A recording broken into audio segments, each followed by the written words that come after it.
cu Duhul Sfânt este Corneliu.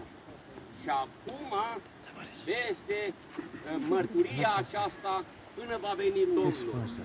Propovăduirea Domnului Iisus Hristos pentru Corneliu i-a adus o binecuvântare.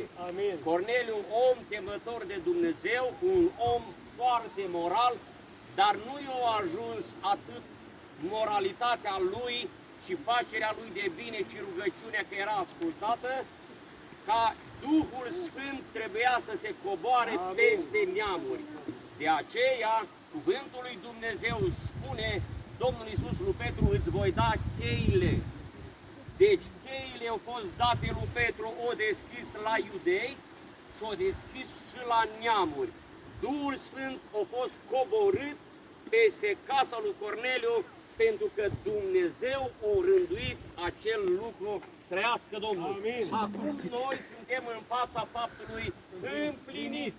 Frații aceștia vor încheia cu Domnul un legământ prin botezul în apă, conform capitol din Marcu, care spune: cine va crede și se va boteza, va fi mântuit. Amin. Iar cine nu va crede și nu se va boteza, cum va fi? Noi credem în botezul care se mărturisește cu gura. Amin. Cei care au primit botezul când erau mici, i-a botezat în cristelniță, ăla nu este botez. Ăla îl numim o baie. Nu autorizează Biblia un astfel de botez.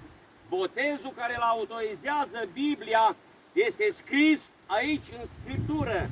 Să mărturisești cu gura ta pe Iisus Hristos, că El este Hristosul, Fiul lui Dumnezeu, Mântuitorul tău.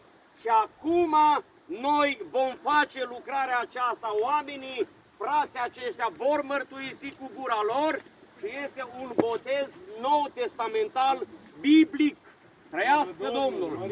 Noi această credință o propovăduim. Și cine vrea să audă, să asculte cuvintele scrise în Cartea Scripturii, va împlini ceea ce este scris aici. Cine nu vrea, nu va împlini, va auzi și va avea de mărturie. Dumnezeu să ne binecuvinteze. Amin, și Domnul să-i binecuvinteze pe acești doi frați. Au intrat în familia mare a Domnului Iisus Hristos. Amin, ei vor fi întrebați dacă Iisus este Fiul lui Dumnezeu și Hristos, Mântuitorul lor. Și ei vor răspunde cu da. Vor fi martorii văzuți care sunteți voi și martori nevăzuți care sunt îngerii.